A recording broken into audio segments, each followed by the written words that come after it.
Pastor Majors, Pastor Morris, they have done a tremendous job in their response to what we're seeing take place and the attacks that we are coming up under. Just for coming to what an understanding about who we are. And should we be surprised?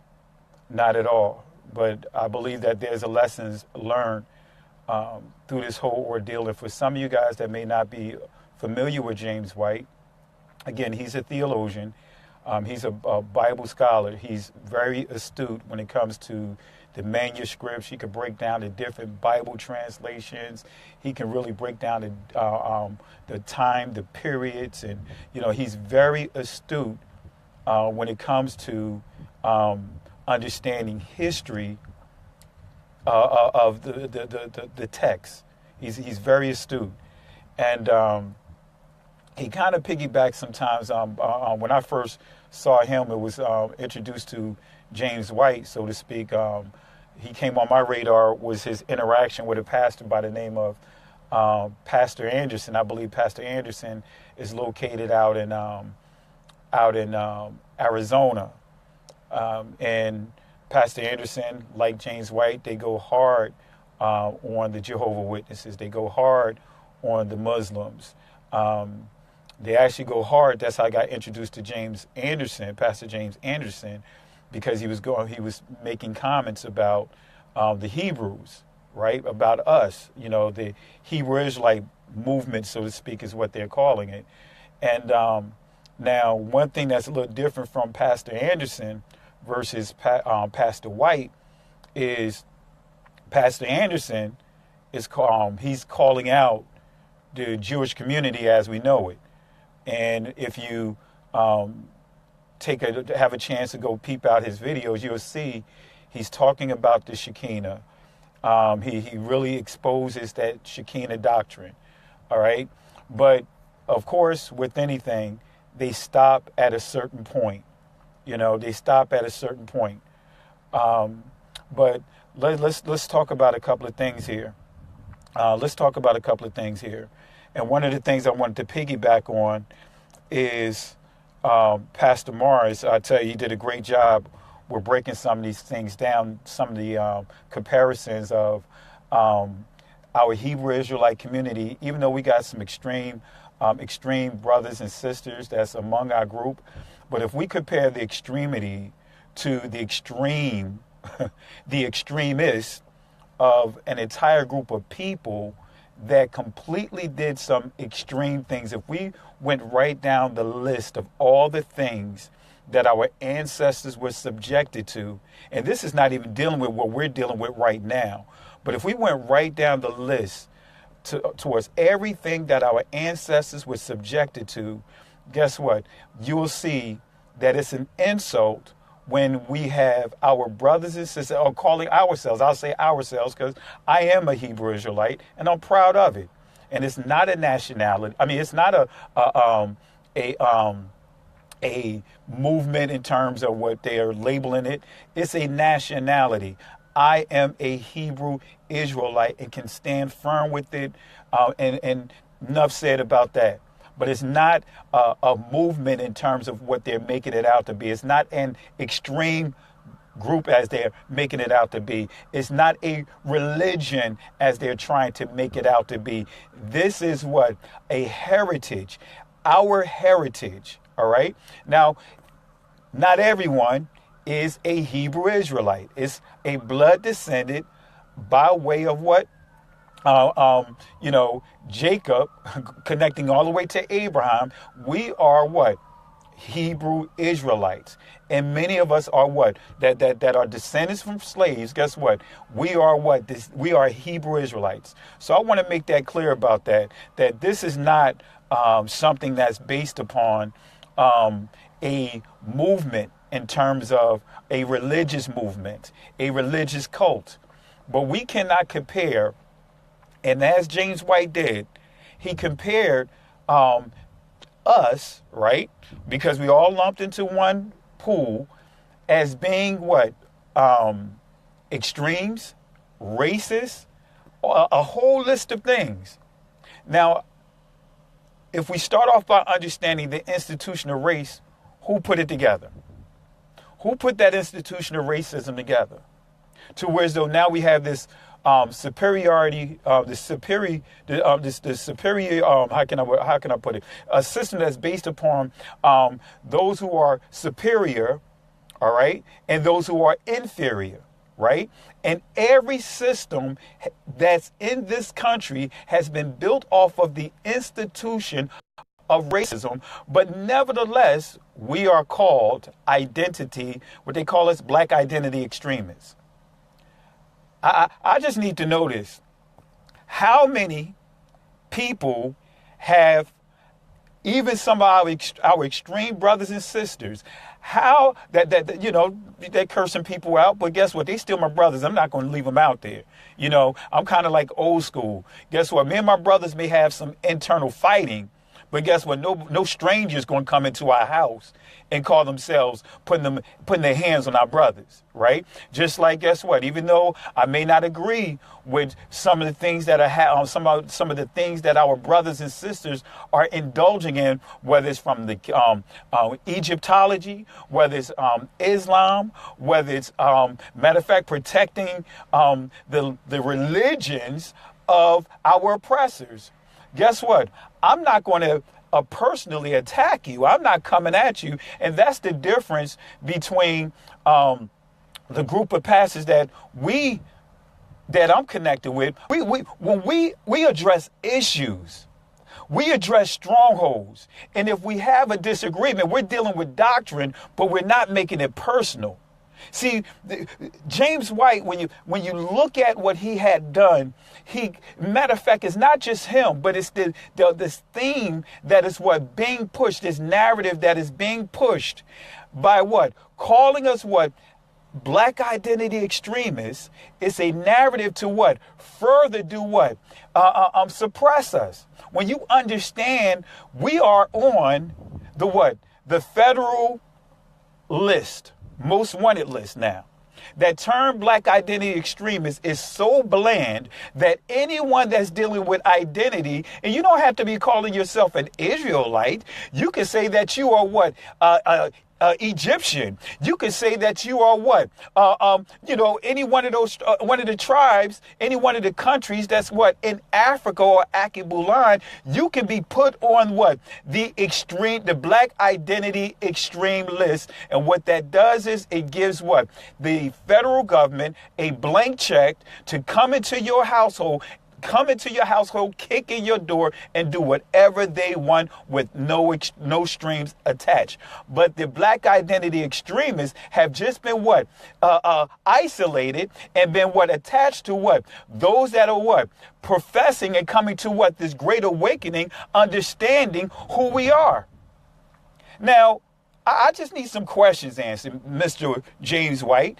Can you show me where any of what you call the black identity extremists have taken babies, right? Use babies as alligator bait. Can you help me out on this? I'm trying to understand this. And matter of fact, since we're going into in the church, the celebration of Easter this weekend, can you tell me about what happened about the massacre of Colfax? Where and they call it the Easter massacre. Can you school me on that and tell me what happened there? Can you school me on what happened as Pastor Morris gave information on about what happened to the bombing, the war that took place out in Tulsa, Oklahoma, which is called the what? The Black Wall Street. Can you tell me what happened there? Can you give me the full schematics of what happened there? Where so you had 5,000 to 8,000 people, our ancestors held up inside a school stadium, arrested for 8 days, all because of a lie that was made up about a woman being in an elevator saying that a black person, so to speak, had touched her. Can you tell me about what was the underlying thing that happened there? Because over 1,500 households bombed. How? from the sky. They dropped bombs on this territory. Now, what happened here? What was the significance of Black Wall Street? Guess what? This piece of land, right, that was rejected, come to find out this piece of land that, guess what, our ancestors, along with what, many of the Indians or Native Americans is what many want to call them, but guess what, was living on this particular land that was declared worthless, that was declared that had no value, but all of a sudden, guess what, they discovered that this community, that there was what, oil on this land, value what? Value objects on this land that our ancestors had owned, and now they had to look for a reason on why, how they could come and take this land from a group of people that is thriving on this. Oh, come on now. And when you start understanding some of the imagery, and I encourage all of anyone that's watching this presentation, do some of the search and you'll see the true Holocaust. You'll see the real Holocaust that took place. What you will see is like you'll see some of our ancestors burnt at stakes, have a stake in there, burnt like they're what? Like meat on the 4th of July. They being burnt. And if you notice, pay attention to who's around them. Right? You'll see preachers, Caucasian preachers that's around them. You will see what? Judges that's around them. You'll see police officers around them. You'll see the entire what? Community all around them that's part of what? That fraternal order of what? The KKK. Now you want to understand, do you really understand why many of our ancestors, many of our brothers and sisters have a natural phobia towards law enforcement, in which you see what? The star that says fraternal order of what? The police. Wait, come on now. And you wondering why we are kind of what? Hesitant? But nevertheless, I'm not even going to stay right there. But let's go a little further with this, because we gotta knock this thing down, because it's upsetting to see what's transpiring among our people, right? What's the suppression that's taking place and oppression, the bullying that's going on among our people. Now, I believe that the Most High God has a way of still bringing forth his agenda even through this, because there are some.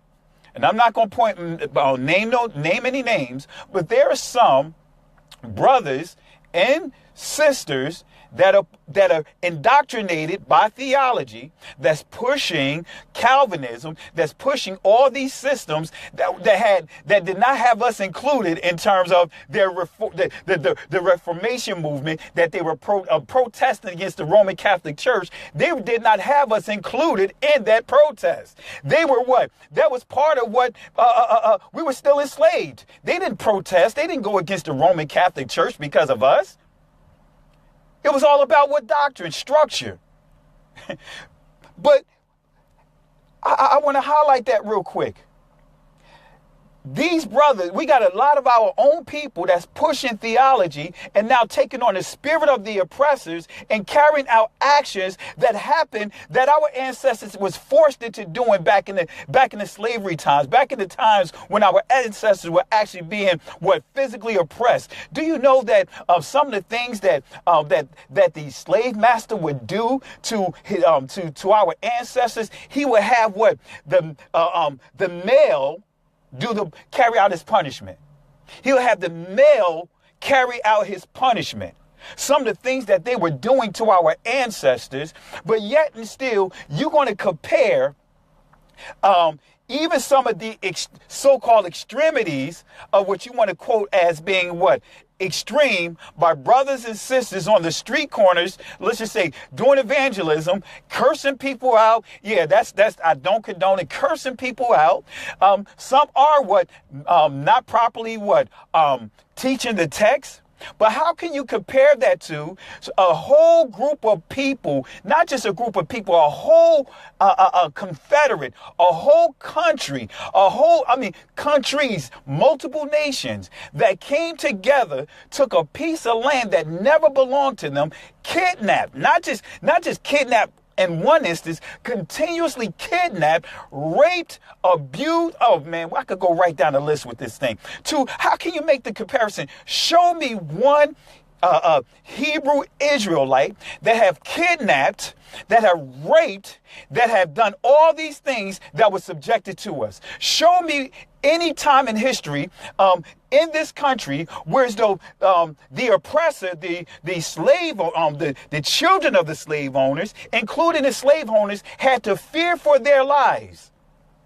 Because of what?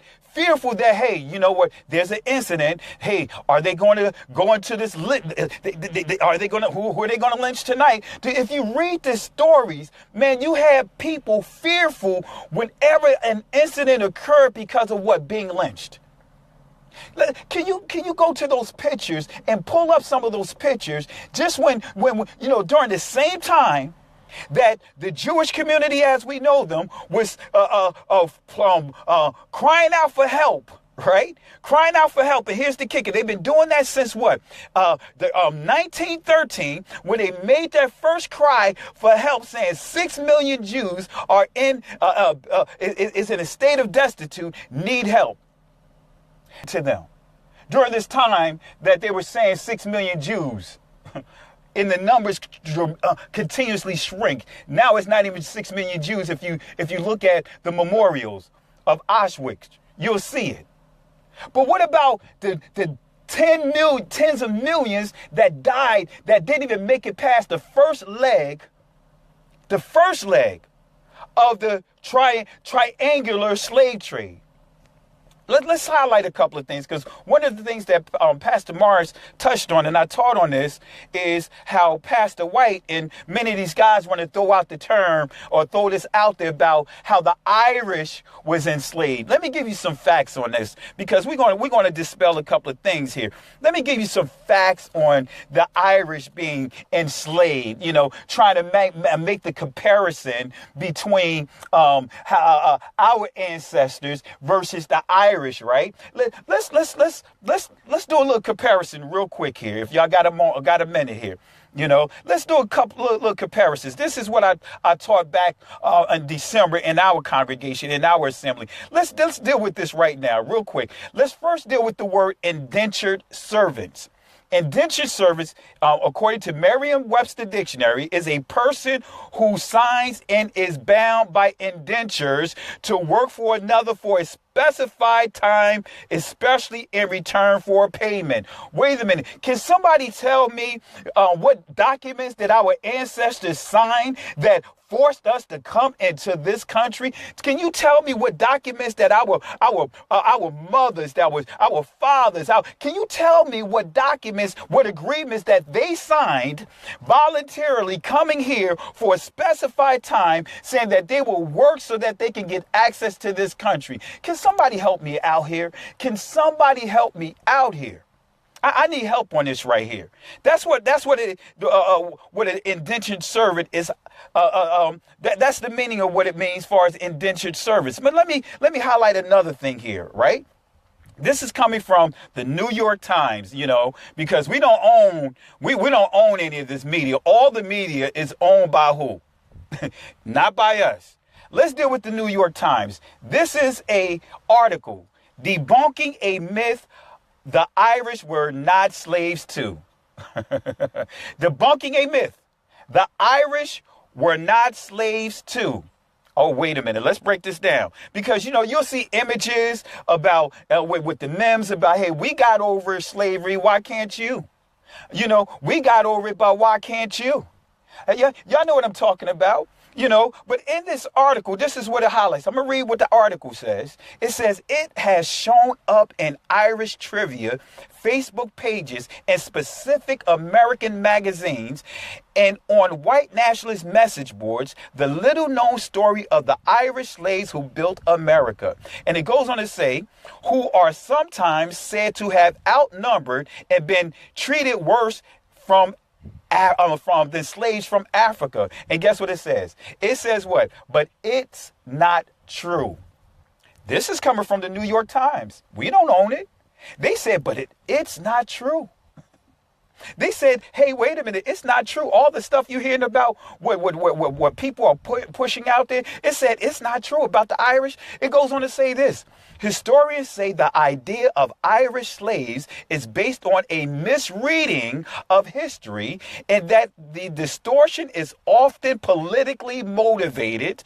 Far-right memes have taken offline and are used as racist barbs against African Americans. The Irish were slaves too. The meme often says, we got over it, so why can't you? Wait a minute, let's get some more bullets out of this article. It goes on to say a small group of Irish and American scholars has spent years pushing back on the false history. Last year, 82 Irish scholars and writers signed an open letter denouncing the Irish slave myth and asking publications to stop mentioning it. Some complied. It said here, some complied. I'll say it again. Some complied, removing or revising articles that reference the false claims. All right. Let's see what else this article says. It says the legal differences between indentured servitude and chattel slavery were profound. According to Matthew Riley, an archaeologist who studies Barbados, unlike slaves, servants were considered legally human. Wait a minute. Indentured servants were considered legally human. Wait a minute. Can you show me anywhere that we as a whole entire people deemed others are not being inhuman, being less than? You will not find it. You will not find a single doctrine, because even when we go into our Dabar HaQuadash, which is the holy word, you'll see the difference. You'll see the understanding of what servitude really means, or being an indentured servant really means. Well, let's go further here. Let me highlight another thing from here. All right. It says here, the servitude was based on a contract that limited their service to a finite period of time. Wait a minute. The indentured servant, right? The servitude was based on a contract that limited their service to a finite period of time, right? Now, how many years?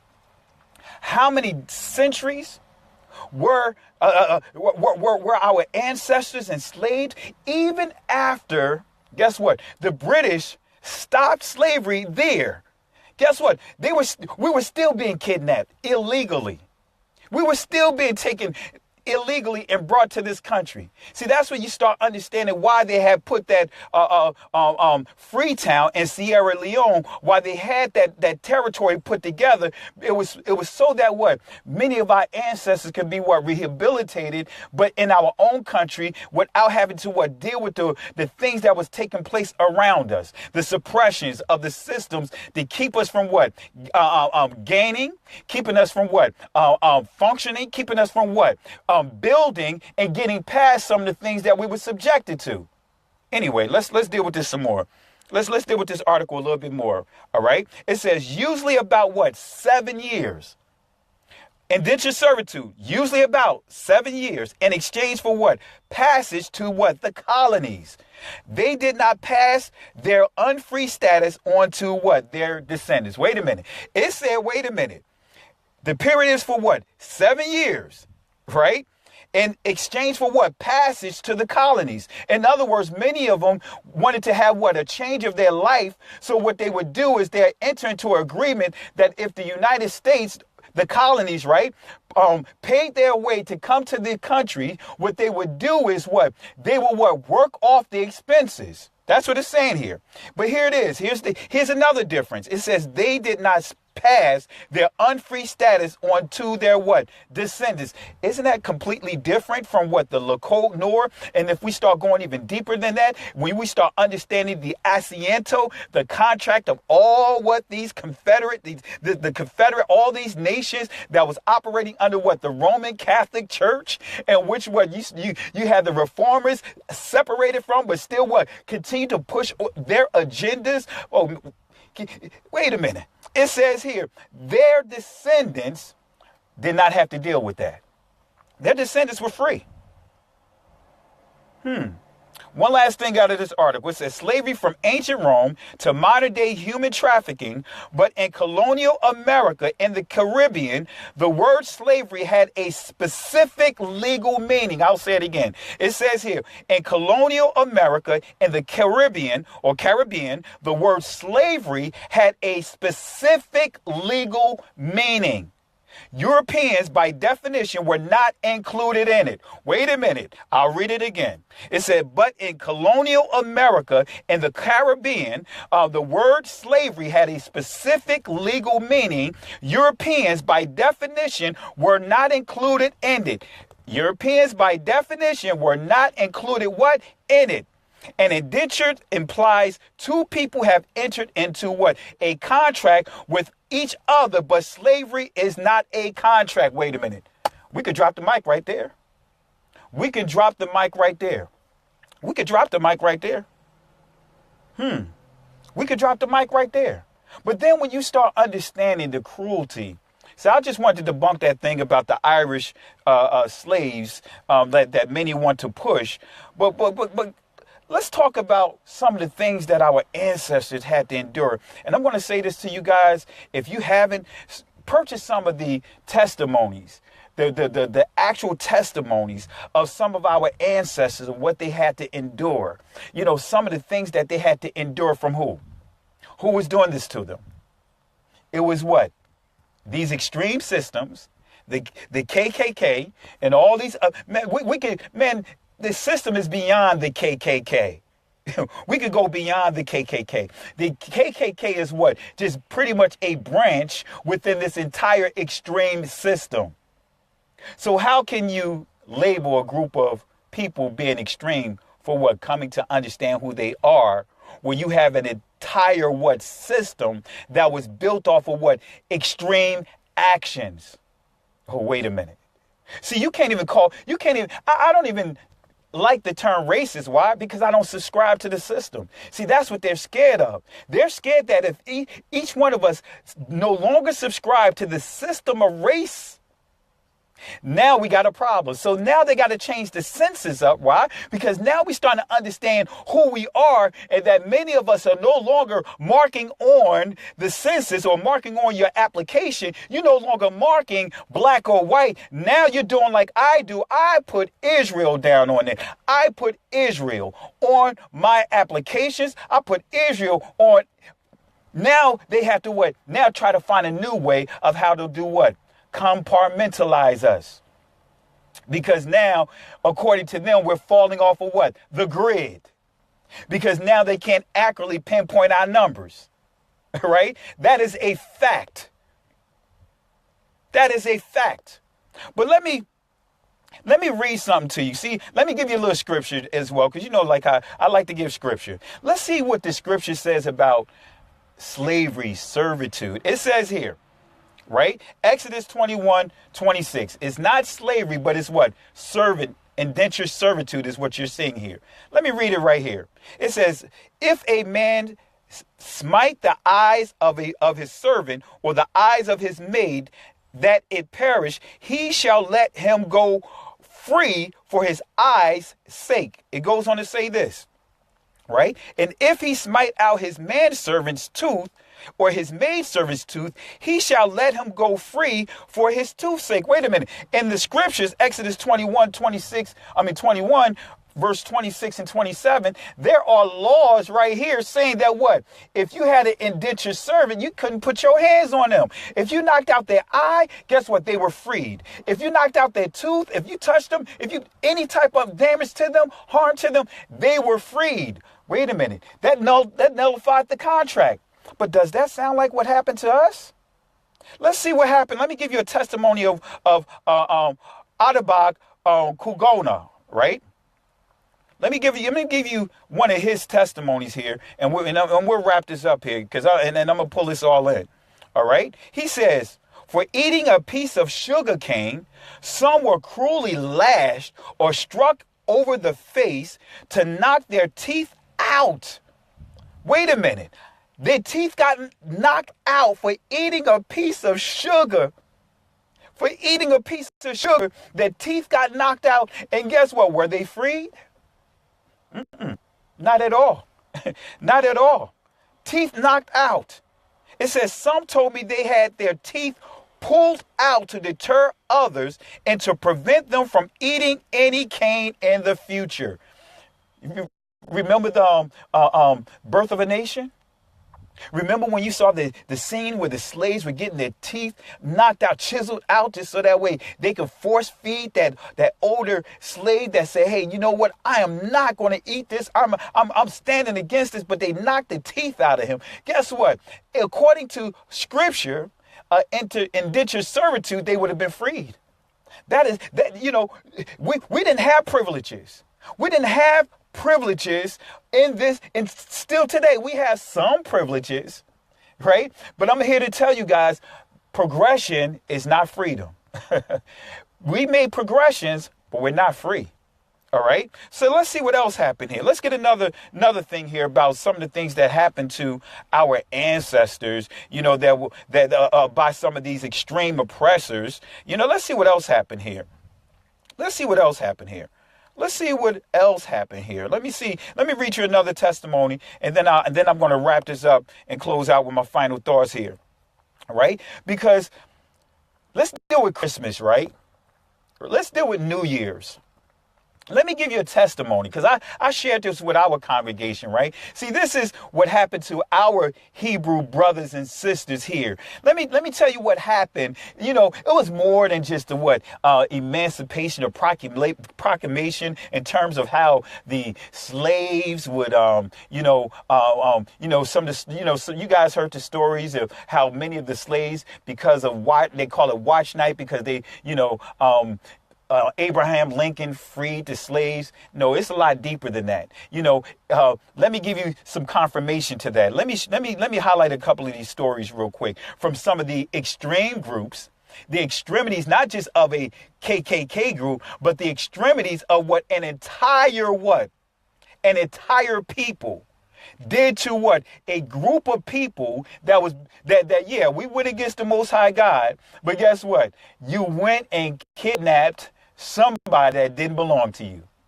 You know what I mean? You went way extreme with even what slavery is.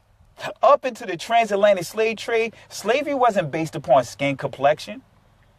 But once that transatlantic slave trade kicked in, guess what? It was all about skin complexion, and it was all about targeting a group of people. Here's another testimony. This is coming from when I was a slave memoirs from the Slave Narrative collection. All right. This is coming from Silas Jackson. Let's see what Silas had to say about it. He said, on Christmas Day, Mr. Ashby would call all the slaves together, give them presents, monies, after which they spent the day as they liked. On New Year's Day, we were all scared that was the time for selling, buying, and trading slaves. We did not know who was to go and who was to come. Let's see what else they say here, right? And that's his testimony. But let's go on and see what else was said here, all right? Inside this testimony here, all right? It says, Dr. Flint owned a fine residence in town, several farms, and about 50 slaves, besides hiring a number by the year. Hiring day at the South takes place on what? January 1st. And on the 2nd, the slaves are expected to go to their new masters on a farm until what? It was time to go. Wait a minute. See, I've had a couple of people try to challenge me. Hey, Pastor, you celebrating New Year's? No, it's not that type of party. But I do it to pay homage to our ancestors who feared New Year's Day, who feared they had to come together. Why? Because there was no guarantee that they were going to even see each other beyond January 2nd, because that's when the slaves had to what? Go to their new masters. Who was the masters? Who is the masters? Matter of fact, let me give you a little more information about slavery. I'm going to put this down here. I just want to give you a little bit right there of that presentation. But let me touch on another thing. Let's see what these extreme group of people, not just a small fraternity. Let's deal with the full, the fathers, the mothers of this extreme group called the KKK. Do you know that, guess what, our ancestors, those slaves, guess what? If you really understand, guess what? They weren't even married. They were not even married. See, in a legitimate wedding, and even in slavery, you had to have what? A clergyman to come and do what? So, give the proof, be the witness. How was the so-called arrangements were? It was arranged by what? The master saying, hey, go ahead, you could go and shack up and live in the cabin or shack or the smaller place, with basically the person of interest. But they didn't marry. Why? Because guess what? Technically, if they were married, the oppressors, the slave owners can what? They were breaking the law. They were what? Raping. It's a whole nother. I could go there, but I'm not gonna go there. But let me reel this back in. Pastor James White, and I'm gonna be real with you guys. The reason why Pastor James White is coming out with boldness the way that he is because we're doing too much fighting among ourselves. Let me repeat that again. The reason why Pastor James White feel like it's okay for him to do what he's doing, because he see our very own brothers and sisters doing the same thing, doing the very same thing. Calling your own people extremists, doing everything to call yourself the debunk, but you're actually what? Cutting off your nose. You're cutting off your nose. Because now what James White is going to pull some of these guys to the floor when they try to respond back to him, he's going to say, guess what? He's going to say, guess what? Y'all guys do it too. You called them extremists. You called them lying. You called them deceivers. You called them all these different names. See, we can learn a lot from the story about David, right? See, David and King Saul had their beefs, right? They had their beefs. But David he understood he had to stop at a certain point. He could not put his hands on King Saul because King Saul, regardless of how you want to look at him, he was anointed by the Most High God, even though the people asked for him. Now let me tie this in.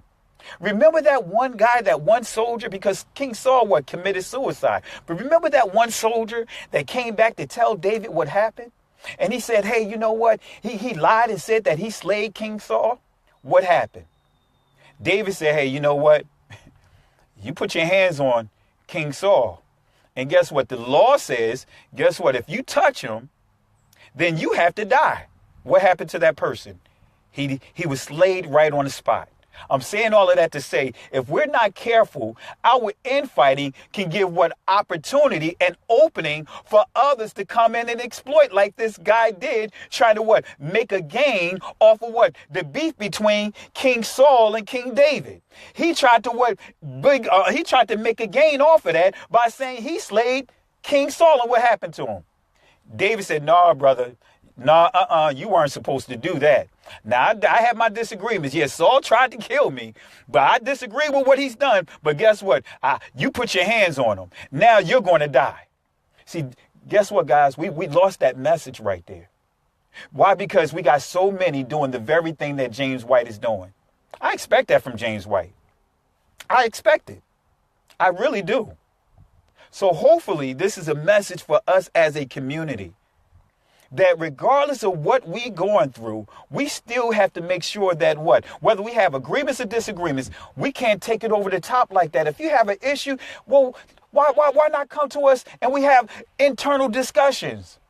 Why is it that you have to ridicule your brothers and sisters live, but you won't have an internal discussion with them? Guess what? Now what you're doing is giving paths and angles for others to do the same. Just like we're hearing the same thing about the N-word. What are you hearing saying? Hey, y'all use it. Why can't we use it? If y'all gonna call yourself the N-words, well, why can't we use it? Y'all call yourself coons. Why can't we use it? You see what's happening here? Why? Because we are giving openings for for the enemy. And I'm going to say enemy because anyone that goes against the Most High God's people is an enemy of him. That's scripture. Anyone that's coming against the Most High God's people is an enemy of the Most High God. Period. Slam dunk. So if we have a problem, we should be able to come together and iron out our differences. If we, regardless whether you agree or not, we should be able to come together. And lastly, let's deal with Calvinism real quick. When you understand Calvinism, Calvinism simply means the whole doctrine that's using the word to justify this view is saying that what? You get what you deserve. That's the whole doctrine of Calvinism, according to scripture, is that what? You get what you deserve. So when you understand South Africa, what? The people, those Europeans, guess what? They were pushing Calvinism. Calvinism. And so their philosophy was what? And I don't like to use the term black. I don't like to use the term Negroes. I'm going to use the Hebrew term shakar. Guess what? The Shakar people, guess what? They were saying they get what they deserve. They get what they deserve. They get what they deserve. So what we're seeing right now among a lot of the people, they're taking on the spirits of those doctrines, those that wrote those doctrines. So be careful, brothers and sisters, regardless. You better be careful about what? Getting into these books, getting into these theologies. Why? Because you're going to end up, if you're not careful, taking on the spirit of that very person that wrote that theology. And so guess what? What we're seeing happening with James White, he's taking on the spirit of the theology that he what? Co-signs on. Straight up. So guess what? When we want to pull this in, man, if we got a problem with one another, let's go to one another and iron that thing out. It's not about trying to big up our likes and have this whole debate so that way people can, nah, man, if we have an issue with one another, come on, man, let's reel this in behind closed doors. And you guys know how I get down. If I have an issue or question, I'm coming to you behind closed doors.